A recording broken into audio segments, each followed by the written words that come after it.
дури имавме еден коментар пред некој време на едно видео објавен. Мислам дека беше очекуваме од Финки 3 точки останат, да.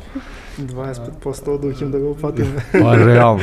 Не, па и да не погрешам, ама мислам дека од некаде 17-18 снимени до сега подкасти, па дали во еден или во два сме го пропуштиле Финки да го споменеме. И тоа е најочекуван, би рекол, подкаст од сите, општо и од Бруцошиде и од целата фела, би рекол, академска. Што е Финки? Јас да почнам? Како сакате? Ајде, јас ќе почнам. Па Финки веќе е етаблиран бренд. Кога зборуваме за информатика, веќе информатиката веќе ја поистоветуваат со Финки. Значи, најголемиот IT факултет во Македонија, кратенка од Факултет за информатички науки и компјутерско инженерство, каде што под ова име и под овој бренд веќе 12 години цели работиме, меѓутоа историјата влечеме од институтите од кои што беше формиран нашиот факултет, тоа се Институтот за информатика од ПМФ и Институтот за компјутерски технологии и информатика од Електротехничкиот факултет. Така да, накратко тоа е Финки. Која година е формиран Финки? 2011-та. 2011? Да, 30 мај 2011 почнуваме со работа. Слававме роден ден пред малку. Да. Така. Финки е воедно и во тие факултети како ФДУ кои чекаат нова зграда, нови простори и така. Ние имавме сега една задача од ректорат, требаше новата платформа iLearn да ни ја представат и преку УСС и баш ни рекува пред Финки, сега јас знам дека е едната зграда е технолошко-металуршки и машински, другата знам дека е електро. И сега некако Финки ми беше измешано, дали е во таа зграда, дали не можев да се снајдам. Како прво, која е бројката на студенти секоја година просечна која се запишува? Значи, до сега секоја година, последните барем 5-6 колку што знам, запишуваме по 1080 студенти годишно. Така. Вкупната бројка активни студенти, тоа се студенти што запишале семестар е 4500, а додека пак вкупната бројка на досиеа кои што ги чуваме е 7200. Тоа е показател дека имаме од прилика 3000 вработени студенти кои што едноставно го добиле знаењето и не може да најдат време да дипломираат, кратко да кажем. Так. Барем тоа е мојата перцепција, можеби не сум во право да не преюдицирам, меѓутоа најголемиот дел претпоставам дека веќе работат. Така. Како се снаоѓате со простори? Каде ги сместувате сите тие студенти? Со магија. Насекаде. Насекаде, така. Па имаме, освен овие две згради што ги спомна на машински и на електро, едната и технолошки и бараките, а ова година и од педагошки почнавме да земаме простори, понекогаш да позајмуваме. Неверојатно. Во ред. Да, не го забораваме и фактот дека имаме дел од предметите кои што се онлайн, така да ги користиме сите капацитети кои што ни ги ослободува, да кажеме, соседните факултети. Голема благодарност до нив и за тоа што ни излегуваат во пресред и ни ослободуваат простор, така да работиме цело време на зголемување на просторните капацитети. Тука деканот е во постојана комуникација со сите институции, соседните факултети, министерства, влада и слично, така да се надеваме дека просторните капацитети привремени барем ќе ги зголемиме во наредната година. Има нешто во најава, и во брзо време се надеваме и на трајно решение на просторниот проблем што го имаме. Да, за каде се наменети новите простори? Салата на машински факултет е во преговори да се пренамени во амфитеатар. Така. Дур да се ослободи, дур да се реши трајно факултетот и плюс се преговара за се што може да се најде во околината и да се привагоди за да кажеме просторија за настава. Знаеме дека и условите не се идеални, меѓутоа и ние како инженери мораме да го решиме проблемот кој што го имаме и работиме со сите можни средства и да кажеме човечка моќ што имаме да ги надминеме истите. Да, убаво спомнавте и ова е на некој начин инженерство, да успееш да ги снабдиш со простор сите тие студенти. Веројатно тоа е во форма на онлайн предавања, како што рековте и слично. Тоа разговаравме со Магдалена баш пред да дојдете, дека некако не комплетно, не целосно, во голем дел од факултетите можеби таа улога на демонстратори и на асистенти никаде не е толку, да речам, потенцирана и потребна како на финки заради потребниот капацитет. Како, дали има право финки, дали би рекле дека има доволно капацитет во моментов, дали тој треба да се зголеми на наставен кадар? Во однос на професори, финки има сосемно доволно кадар и можам да кажам дека може би едни од најдобрите професори со искуство на сите полиња, во сите области се на финки. Од друга страна, подмладокот е нешто на кое што континуирано работиме. Имаме доста подмладок, меѓутоа секогаш има простор за проширување на тимот на финки, затоа што финки е релативно млад факултет, професорите се релативно млади, што значи дека ние цело време работиме за да ги обслужиме нашите студенти со најдобра услуга, за тоа ни се потребни што е можно повеќе асистенти, тутори, лаборанти и така натаму и секоја година ние имаме отворени огласи со позиции со кои што се трудиме да ги мотивираме, да кажам, нашите најдобри студенти да ни помогнат во наставата и да го видат предизвикот и бенефитот од оваа професија. Се разбира, имаме големи предизвици, се бориме со една од најсилните индустрии во нашата држава, каде што ние како државна институција не сме, да кажам, на толку конкурентни. Немаме простор, значи не можеме да се бореме со вака убаво уредени простори како што нудат најголемиот дел од компаниите, меѓутоа сепак голем дел од асистентите и демонстраторите што остануваат го сваќаат бенефитот од наставната и научната да кажам работа, благородноста на истата и секоја година се трудиме да го прошириме нашиот тим. Успеваме, секогаш може подобро, но се надеваме дека барем студентите се задоволни од тоа што го добиваат. Па Магдалена може да сподели што тебе те натерало, ти си демонстратор, така? Па јас би надополнила дека навистина има професорите си ги држат предметите, меѓутоа овој индивидуален пристап тие не можат да го возможат, едноставно поради бројот на студенти. И сега тука доаѓаат асистентите и демонстраторите, затоа што има, да кажеме, вежби, вежбите се одвиваат на тој начин што студентот прашува кога нешто не му е јасно. Сега професорот просто нема време да пристапи на секој од овие прашања. Во рамките, на едно предавање. А со асистентите и демонстраторите ова е многу полеснато. Ова е едно, а друго е дека ние по возраст и по титула не сме повисоко од студентите, ние сме едни од нив. И тие се чувствуваат послободно и да ни кажат ама ова јас не го разбирам баш, не разбирам ова зошто е така и едноставно се остварува една комуникација по пријателска. Така. Би рекла. Да. А што тебе те поттикнало пред да те прашам, сум заборавил само да ги затворам овие. Океј. Блешти уочи. Што тебе те натерало да се насочиш на овој пат конкретно, да речеме во наставниот дел од компјутерското инженерство? Па знаете, како велат дека не разбираш нешто доволно добро додека не го објасниш на едноставен начин. Да. И тоа е едно, да кажеме, јас тие предмети што ги држам се специфично полиња кои ме интересираат. Тоа се? Да кажеме повеќе вештачка интелигенција, наука на податоци и така натаму. И да понекогаш и јас учам од студентите, да кажеме, начин на размислување, различна идеја за да се реши проблемот и така натаму. Едно е тоа, друго е дека сакате да споделите искуство и начин на учење, да се помогне, затоа што ние сме така голем факултет, мораме еден од друг зависиме студентите. Мораме да си помагаме.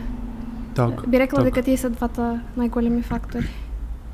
Па и не само што зависите и вие меѓусебно, туку би рекол, во сите индустрии, како што реков, од 18 во 2 можеби не е спомнат Финки, односно сите индустрии црпат некој вид на потпора и знаење од информатичките науки нормално. Тоа туку што се развива и туку што почнува.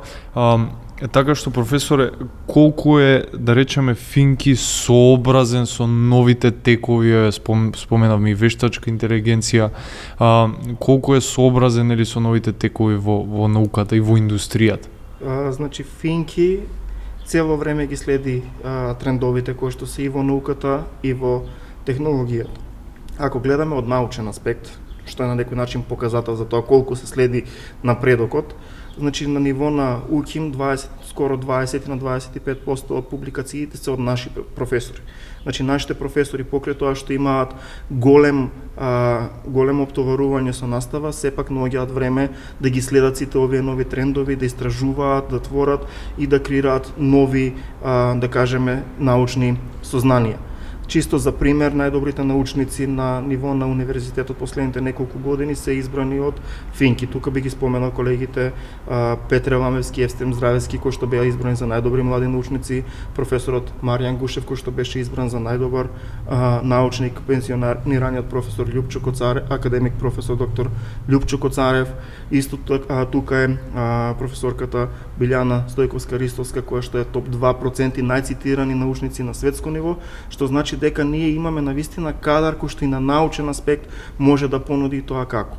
Значи ова се само дел од нашите професори. Сите останати, значи ретко се случува да немаме публикации во импакт фактор сценарија, значи на индивидуално ниво зборувам. Значи имаме од прилика, сега не сум ги погледнал статистиките, но мојата перцепција е дека од прилика за секој професор од прилика по една публикација годишно се добива во импакт фактор. Значи ова е во следење на научните сознанија и последните трендови. Во однос на наставата, значи ние цело време не само што ги следиме научните трендови, ние имаме огромна соработка со индустријата. Значи имаме подпишани меморандуми со скоро сите IT компании кои што се во Македонија, без разлика дали се членки на МАСИТ или не.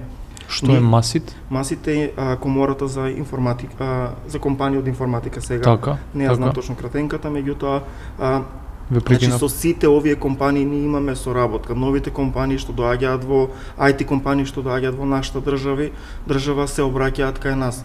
Склучуваме меморандуми, договори, нашите студенти имаат можност да ја обават онаа задолжителна 3-месечна пракса во голем број на компании кои што се во Македонија, без разлика дали се со наш капитал или странски капитал. Во оваа комуникација ние добиваме што им е потребно на компаниите и ги на некој начин иновираме и ги освежуваме нашите студиски програми. Најдобар показател за ова е дека ние во последната акредитација сега пуштивме барање за 2 годишни стручни студии. Се уште не се акредитирани, но се надеваме дека наредната година ќе можеме и ова да го 2 годишни. Да, стручни студии и ова се студии кои што ќе го возможат и ќе го таргетираат баш она програмерско знаење кој што го бараат компаниите. Дополнително, на 5 години ги обновуваме студиските програми, ги освежуваме содржините и во споредба со голем дел од факултетите кои што се во регионот, па и во странство ние можеме да кажеме дека сме компетитивни во она што се изучува. Многу често дури се води дебата дека голем дел од работите што на странски факултети ги покриваат на магистерски студии, ние ги покриваме на додипломски студии. Меѓутоа сме оцениле дека нашите студенти, нашите колеги можат да го совладаат овој материјал и тоа ги прави покомпетитивни на пазарот на трудот, не само во компаниите, туку и на научно ниво, и затоа на тој начин ги организираме студиите и ги освежуваме на секоја нова акредитација на 5 години. Така. Ете, убаво ја отворивме и таа тема. Кои насоки на додипломски студии постојат на Финки? На Финки моментално постојат неколку насоки на додипломски студии. Би почнал по популарност да ги кажам. Значи првата е примена на информатички технологии, која да ги набројам прво или да кажам целта на секој од нив, како да одиме? Ајде да ги наброиме прво, па потоа Добро, значи примена така. на информатички технологии, софтверско инженерство, информатички софтверско инженерство и информациони системи. Така. Таа насока имаме на македонски и на англиски. Потоа имаме интернет мрежи и безбедност, Така. компјутерско инженерство, компјутерски науки, сега не ги кажа баш по популарност, меѓутоа ги кажам како што ми доаѓаат на ум, и компјутерска едукација. Значи овие се програмите на кои што нудиме 3 и 4 годишни студии, и ова се академски студии. Дополнително акредитираме нова студиска програма. Значи студиската програма се уште не е акредитирана и можеби ќе претрпи промени во насловот и во звањето, затоа само би кажал дека е 2 годишна и 3 годишна стручна програма која што таргетира да содржи предмети и да произведе сертифицирани програмери на некој начин, односно луѓе кои што не мора да имаат положено, да ги имаат положено сите оние инженерски предмети, но ќе ги имаат предметите кои што даваат вештини за програмирање, кои што се барат од индустријата. Така. Потоа другите насоки? Овие се насоките кои што ние ги нудиме на додипломските студии. Овие насоки, значи, таргетираат различни вештини. Значи, овие насоки се разликуваат во задолжителните предмети.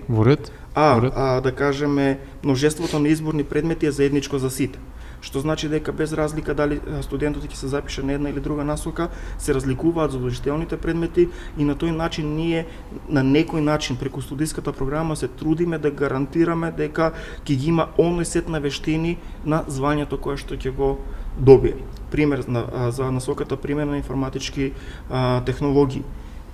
Има две клучни, да кажеме, столбови на оваа насока. Едниот е столбот во кој што се оно што е веќе постоечко во информатичките науки ќе знае да се примени и да се искористи во компаниите при изработка на конкретни решенија. И дополнително вториот столб е меките вештини или soft skills, познати на англиски, кои што ќе им возможат вештини на нашите студенти од оваа насока, во која што насока тие ќе можат да самите развиваат своји бизниси или да напредуваат во менаџерски позиции во кои што тие ќе работат со луѓе. Ова е една насока. Компјутерски науки е насоката која што повеќе ги содржи фундаменталните, да кажеме, повеќе математика и фундаментални вештини, кои што се на некој начин од потеоретски пристап на се она кое што го има во информатичките технологии и компјутерските науки, за да можеме да овие фундаменти полесно ги надградиме и тука дизајнот е повеќе ако сака некој да продолжи на постдипломски и во, да кажеме, академска кариера. Меѓутоа, не се ограничени другите насоки да ги изберат предметите од оваа насока и да продолжат понатаму. Меѓутоа, оние задолжителни предмети се фундаментални повеќе, да кажеме, математички, теоретски предмети. Се разбира, во сите насоки ние имаме инкорпорирано и практични предмети, за да ако во текот на студиите нашите студенти се премислат, сепак да можат да бидат спремни за на пазарот на трудот, да не останат, нели, да кажеме, со некомплетни знаења, само теоретски, па зошто го учев ова да биде муабетот кој што порано беше, да кажеме, популарен за инженерските факултети. Да. Тоа може би е недоволно познавање на да речеме на курикулумот, на наставната програма и нејзината цел нормално. Како што рековте, ова е насочена повеќе за оние кои се интересираат за академска кариера. Така. Третата насока која што би ја споменала е софтверско инженерство и информациони системи. Овде, значи ова јас пак можеби сум субјективен овде, меѓутоа според мене оваа насока е онаа која што е клучна, да кажеме, насока за да изгради софтверски инженери кои што во иднина ќе бидат софтверски архитекти кои што ќе знаат да дизајнираат системи, значи буквално тие студенти би требало да знаат да дизајнираат системи кои што ќе скалираат, ќе се прошируваат, ќе можат да обслужат милиони корисници и да вклопат најразлични делови. Грубо кажано, софтверски архитекти. интернет мрежи и безбедност е насоката која што нуди поддршка на целата инфраструктура, каде тоа се кадри кои што знаат да дизајнираат мрежи, да конфигурираат различни сервери во рамките на тие мрежи и да ја осигураат безбедноста од оние сајбер напади со кои што секојдневно се среќаваме. Така. Потоа, компјутерско инженерство е насока во која што повеќе таргетираме да изградиме кадри кои што ќе знаат да работат поблиску до хардверот, односно да пак се повеќе ние сме софтверски факултет, меѓутоа тука имаме предмети во насока на роботика. Имаме предмети во насока Internet of Things, Embedded Programming. Значи, пак оваа насока се труди да ги запознае нашите студенти со тоа што има во хардверот и како над него на пониско ниво во околините кои што и кажав да можат да развијат системи кои што ќе бидат спремни за продукција, дали ќе работат во одредени фабрики, да кажеме, кои што да кажеме користат, имаат потреба од повеќе, да кажеме, програмирање поблиску до хардверот и слично, пак тоа е, да кажеме, иницијалната насока која што ние ја поставуваме. Меѓутоа, ова не ги ограничува студентите од една или друга насока да земат предмети со кои што ќе станат, да кажеме, ќе земат фундаментални предмети и од софтверско инженерство ќе продолжат на, да кажеме, на предмети од магистерски или со примена на информатички технологии да земат од софтверско инженерство или интернет мрежи и безбедност и да ги надополнат вештините според интересот кој што го имаат. Така. Функционирајќи, гледајќи ги твоите колеги, вистина ли е дека нема невработени, да кажеме, ете воопшто некои колеги не ни дипломираат, веќе се вработуваат, на вистина ли е толкава побарувачка? Тоа се чини дека е случајот, да. Уште од втора година некои почнуваат да работат. Така. Мислам дека се приспособуваат нашите студенти и сега професорот спомна, ама зошто го учиме ова, да кажеме, по абстрактните предмети. Моje лично видување е дека полесно е да се премине од поабстрактно до поприменето отколку обратно. Да. Така да и ова наоѓа примена, можеби не е моментално, кога баш прва и втора година се пофокусирани на овие поматематички предмети, пофундаментални предмети. Меѓутоа ова не подготвува кога ќе влеземе во индустрија да се соочиме со предизвиците. Па практично тоа е и случајот за секој факултет. Првите години се оние воведни основни, како што рече, фундаментални науки за да може после да се пристапи на применетиот дел. Да. Затоа што идејата на факултетот не е сепак само да се напише код или да се реши некој проблем, ами и да се знае да се разликува кое решение е подобро, да се знае да се најдат недостатоците, да се знае да се анализира за временски ефекти, за ефекти врз ресурси. Така да ова бара аналитичко размислување и претпоставувам и професорот ќе се согласи дека ова е предноста на нашиот факултет наспроти академиите. Така, да, значи иако на пазарот се бараат луѓе кои што не мора да ги има. Значи, најголемиот дел од студентите наши кои што не се дипломирани се студенти кои што овие фундаментални предмети, некои од нив можеби и намерно ги скокаат. Не знам, сега Магдалена може повеќе, има контакт со студентите да потврди, значи јас можам да работам со претпоставки, но не можам да ги потврдам. Меѓутоа, моето чувство е дека голем дел од студентите кои што сакаат да се вработат и да го искористат, да искористат можностите кои што ги има индустријата во која што ние оперираме, може да ги избегнат овие предмети, да ги слушаат и положат само оние практични предмети и да најдат работа. И работата е, да кажеме, моментално поборувачката е доволно голема, платите се доволно високи да тие се сосема задоволни и со работата која што ја имаат, ги исполнуваат потребите на индустријата и затоа добиваат соодветна компензација и голем дел не чувствуваат потреба дека треба да го завршат факултетот.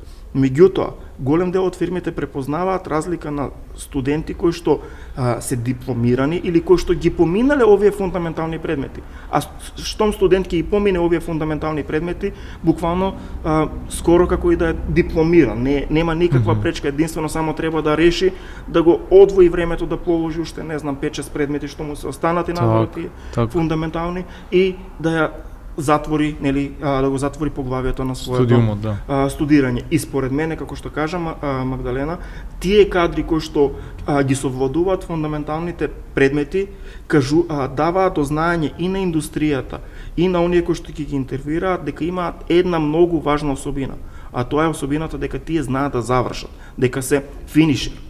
Тие кои ќе се сретнат со проблем кој што е тежок, знаат да му пристапат и да го решат.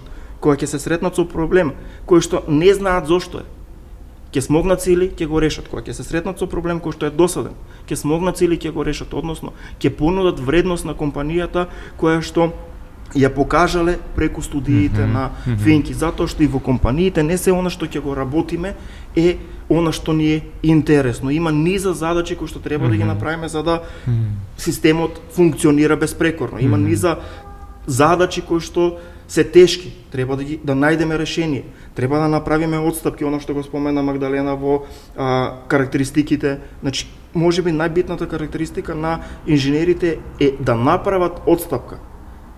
Се шегуваме, нели, за студентските денови, не може да има спиење, како беше, добри оценки и социјален живот. Да. Треба да избереме две.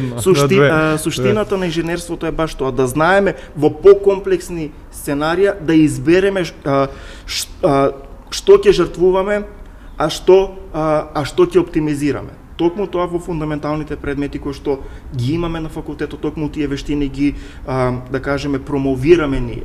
Да, колоквиумската недела можеби ни е многу напорна.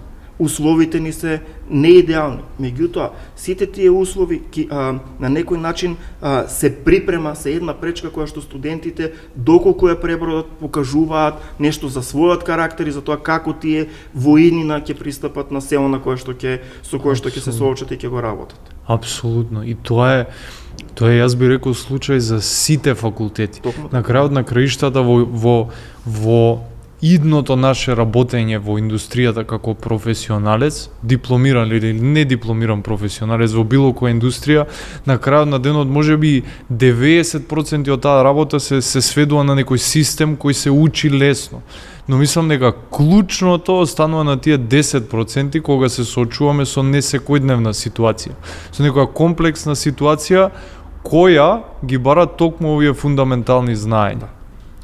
Точно е, тоа е за практично тоа е и аргументот на многу млади кои одлучуваат да не учат факултет. Со изговорот што ке ми е факултет кога ништо не се учи, да речеме, ништо конкретно не се учи, ова можам и самиот да си го научам, можам да одам на академија, можам да си најдам некој свој пат, но оние позадински придобивки, како што кажавте, соочување со системот, работење со надредени, работење со авторитет, снаоѓање помеѓу луѓе, стекнување со овие фундаментални нешта од секоја индустрија се она што ја прави разликата во тие 10% од ситуациите.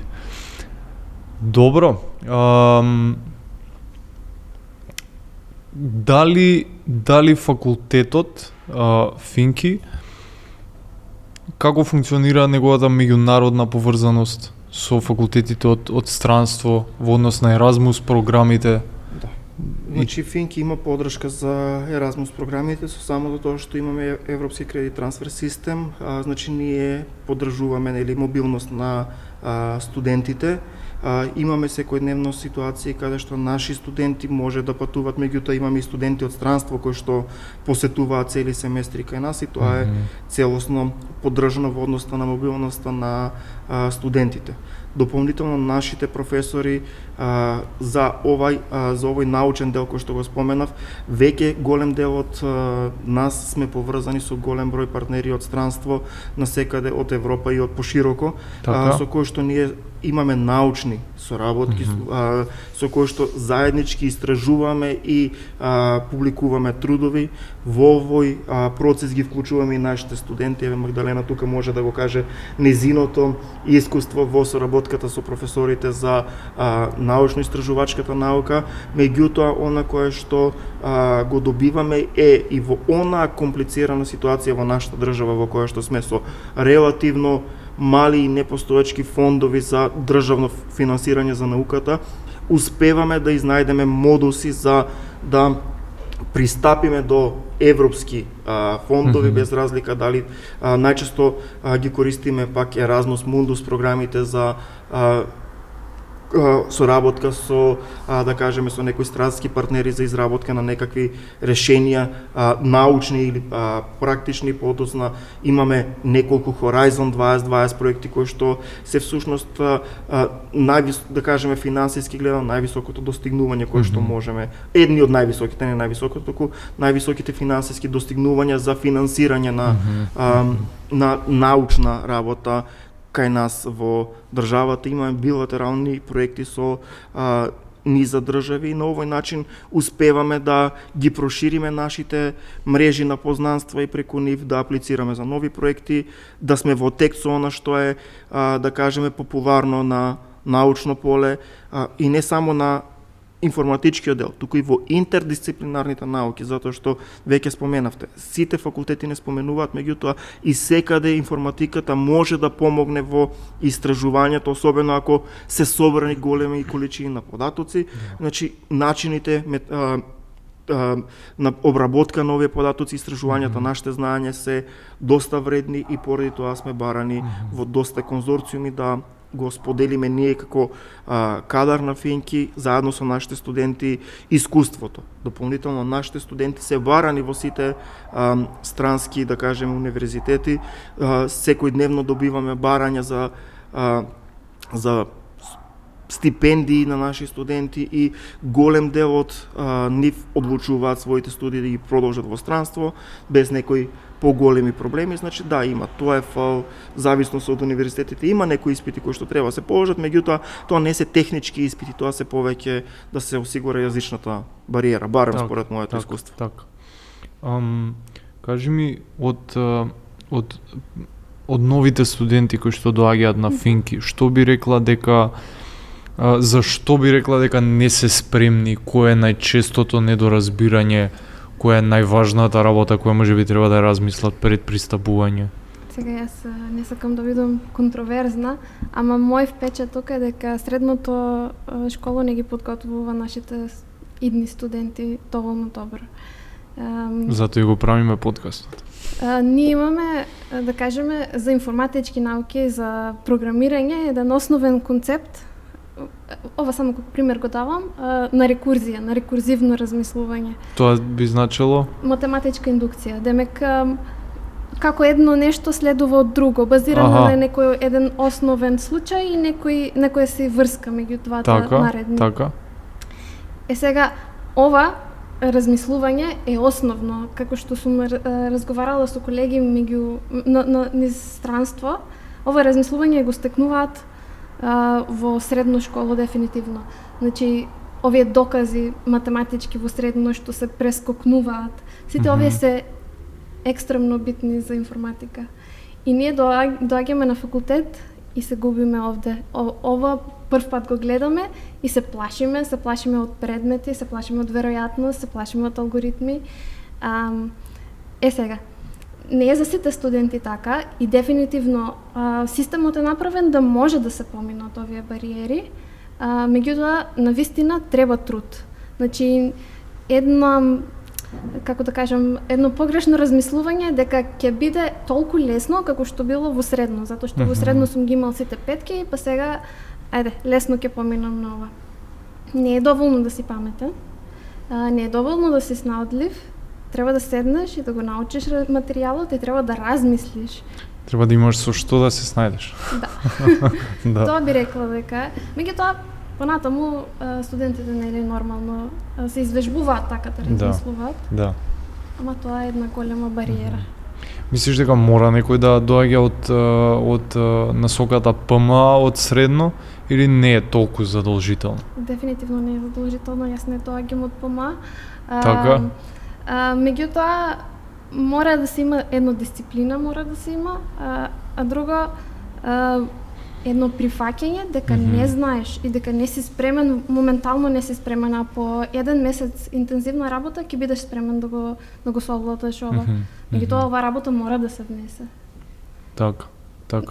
Да, не, обично Не за сите би рекол, ама ете, програмерството, компјутерските науки, информатичките науки некако се сваќаат како лесен излез. Лесен излез од дома, лесен излез од финансиски проблеми.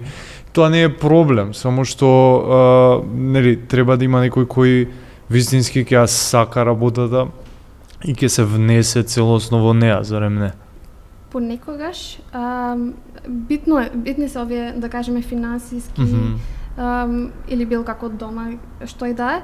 Овие се битни работи, Да. ама не е лесен. Може би некогаш е рационален избор, ама лесен, тоа е дискутабилно. Се согласувам. Да, можеби, да, апсолутно. Сакам тежок е за совладување дефинитивно, ама барем е посигурно од било која индустрија дека на крај платата ќе биде висока. Тоа е моментално така.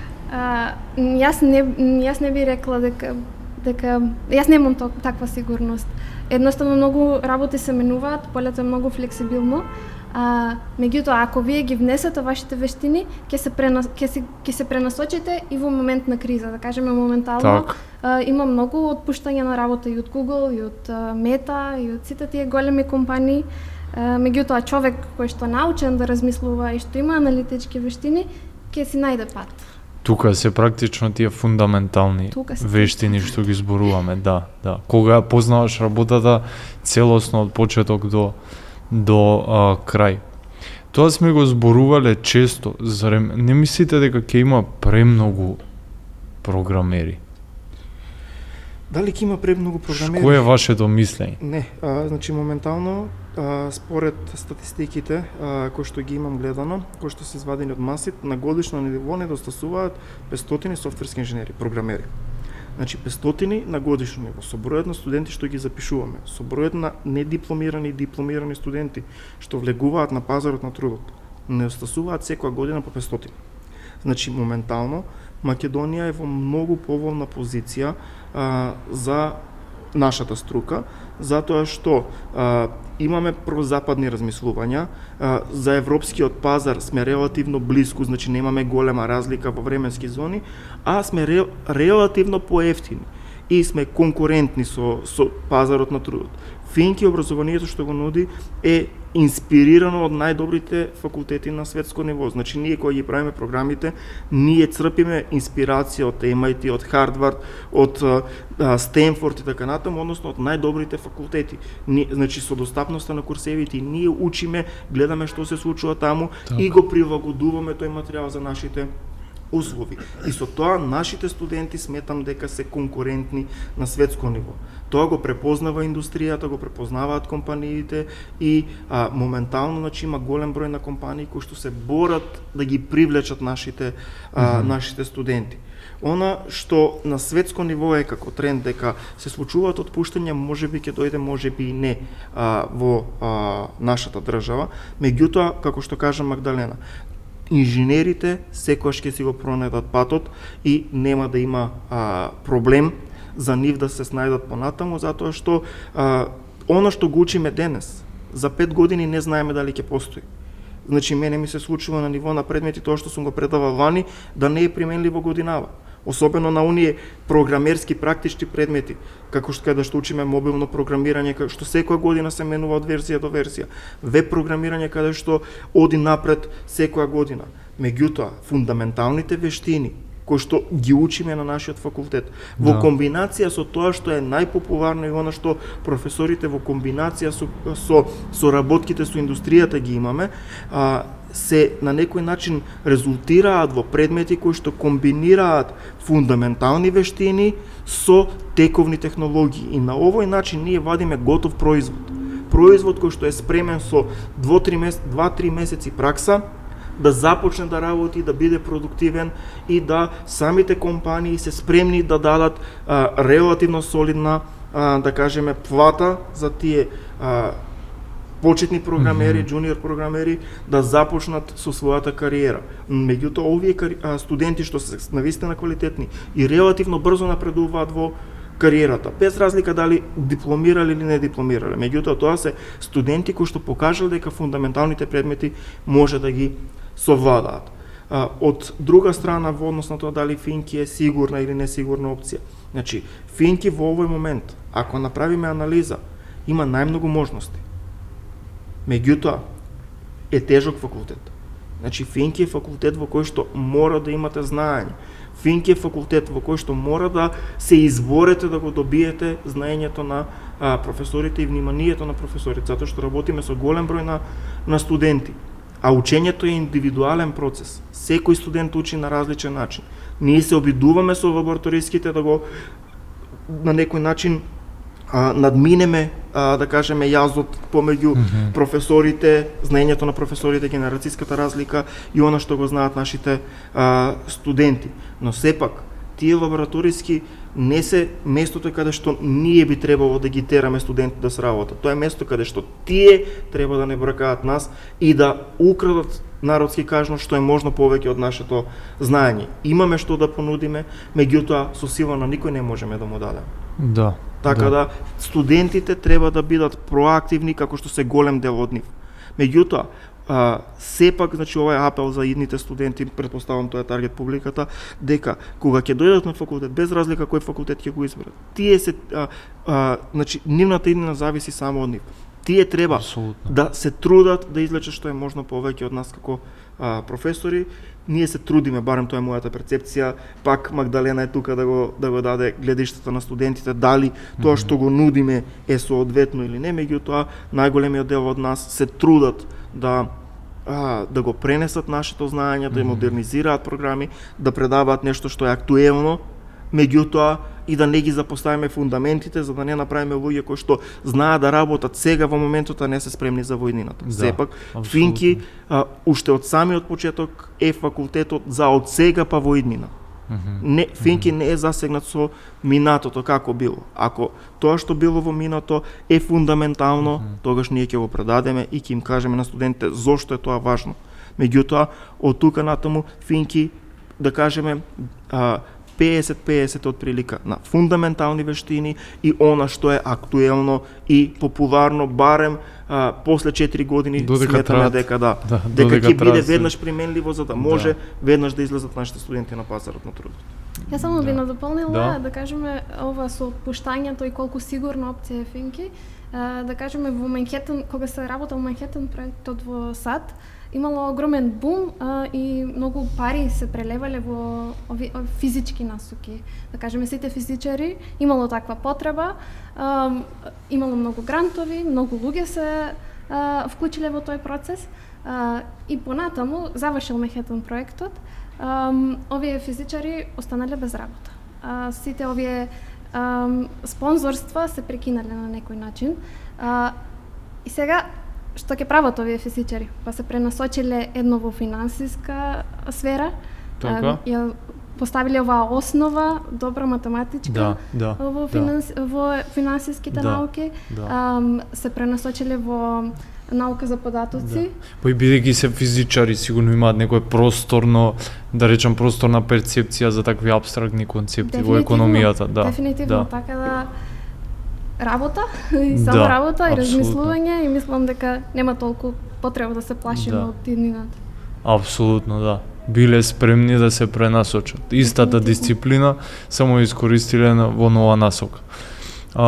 Дали мислите дека има нешто друго што треба да ги интересира новите студенти, младите студенти?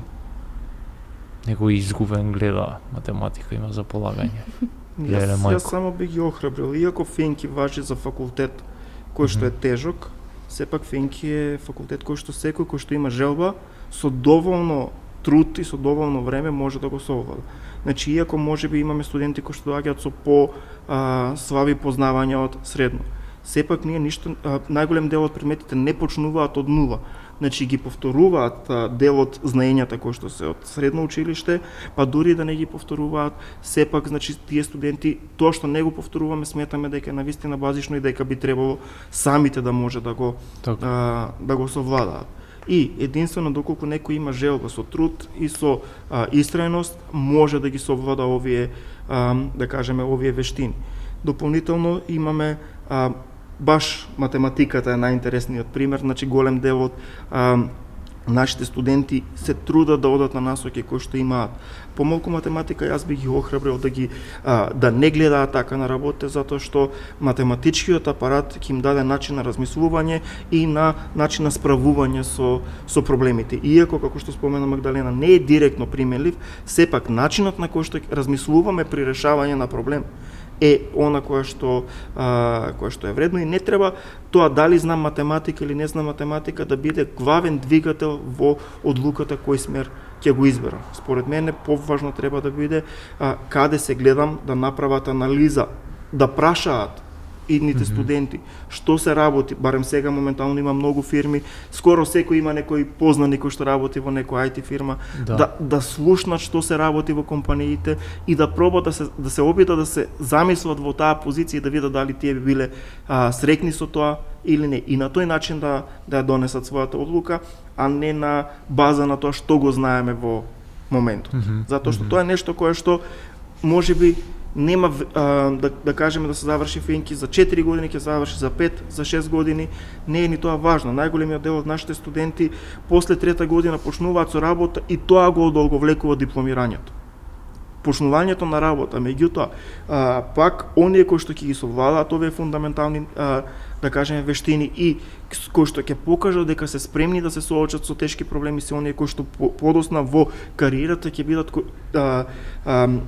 луѓето кои што ќе напредуваат и подосна ќе станат носители на работата, дизајнери, архитекти, менаџери и така натаму. Лидери. Оние кои ги решаваат проблемите. Така е. Магдалена? И да не се плашат да ги контактираат постарите студенти, а и тековните студенти, да кажеме, од нивниот клас, затоа што ова е нашата поддршка. Ова се луѓето кои ќе ви кажат, види, ова ти е тешко, ама можеби треба да обртиш повеќе внимание на нешто претходно. Овие се луѓето кои ќе ви дадат поинтери кон тоа што најмногу ќе ви помогне. И фундаменталниот дел на образованието на факултетот, ние кажуваме што ќе се учи цело време. Тоа е еден дел. Секој можеби и сам да го научи. Курсевите се достапни секаде. Единствено ако знаете англиски, се ова е достапно. Меѓутоа, во онлайн курсевите, она што не се достапни се конекциите, колегите. Моментално имаме среќа на Финки да се запишуваат најдобрите студенти. Затоа е Финки најдобар факултет, затоа што нас не избираат најдобрите студенти. И дополнително тоа и на нас ни дава елан и мотив да се надградуваме за да можеме да понудиме нешто на овие студенти, секако и да научиме нешто од нив. На Финки контактите се навистина вредни. Значи имате 1000 студенти во генерација. Тука се најдобрите студенти. Тие контакти ќе ви помогнат да видите, да запознаете колеги кои што во иднина ќе бидат менаџери, носители на работата. Со тие контакти подоцна голем дел од студентите ќе најдат работа. Да, можеби да се добие ова знаење на друг начин, тоа не го спориме. Има простори за академиите и тие треба да работат. Ние не сме против работење на академиите. Треба да постојат тие да креираат кадар кој што има своја вредност на пазарот на трудот, меѓутоа таргетот на Финки е да понуди друг тип на кадар. Така е. Така да, значи треба да коегзистираме, секој треба да си го најде местото каде се гледа што сака да работи и соодветно да ја донесе таа одлука и кога ќе се донесе одлуката, подоцна треба да се сработи таа одлука. Едно е да се запишеме на Финки, друго е да седнеме и да го научиме и да ја видиме онаа светло иднина која што доаѓа после оној мачен и тежок пат на положување на испитите и на добивање на знаењето. Она кое што можеби го имам како забелешка на академиите дека за една година ќе обучите програмер. Не е возможно. Не е возможно за една година вие да обучите програмер. Затоа Финки нема едногодишни студии. Да, тоа се курсеви во кои што вие ќе дадете некаква базична вештина. Меѓутоа, она кое што е потребно за не само за програмер, за секоја струка, за секоја вештина, треба време, треба вежбање, треба работа. Треба постепеност на воведување на концептите и со самото тоа, кога ќе легнат едни концепти да се воведат други, трети, четврти и со тој тек да се добие некаква рутина знаење и подоцна да се биде спремен да се понуди нешто, да се сработи и да се на некој начин добие вредност и валоризација на тоа знаење. Ние како Финки не промовираме брзо образование, ние кажуваме дека сме тежок факултет. И нашите идни студенти треба да знаат дека на финки навистина треба да седнат, да учат и со тоа учење да бидат сигурни дека ако вложат доволно време, дека ќе имаат резултати. Да, можеби некојаш ќе биде полесно, некојаш ќе биде потешко. Меѓутоа, во моментите кога не се видливи резултатите, не е само дали доволно сум учел. Можеби не сум учел паметно, не сум учел на правилниот начин, не сум учел од правилните луѓе, не сум ги прашал по старите колеги што да учам. Ова се вештини кои што треба да ги стекнат нашите студенти во текот на самото образование. Треба да знае кого да праша, со кого да влезе во контакт, за да добие повеќе, да го максимизира ефектот на своето време. И ова се индиректни работи кои што се добиваат со студирањето, не само на нашиот, туку и на сите останати факултети. И луѓето сакаат да помагаат. Кај нас луѓето сакаат да помагаат. И со студентите, и асистентите, и професорите. Јас уживав во разговорот. Ви благодарам, научив и нови работи. Да кажеме дека ова ќе помогне да се привлечат нови студенти. Ќе биде смешно, но мислам дека ете направивме разлика помеѓу некои концепти, расветливме некои помалку познати работи. Драго ми е што ја направивте таа, да речам, што рековте дека не сте против работата на академиите, но точно ја поставивте улогата на факултетот, која треба да се согласувам, треба да продолжи да биде, затоа е високо образование, не е курс. И ви благодарам за гостувањето. Благодарам на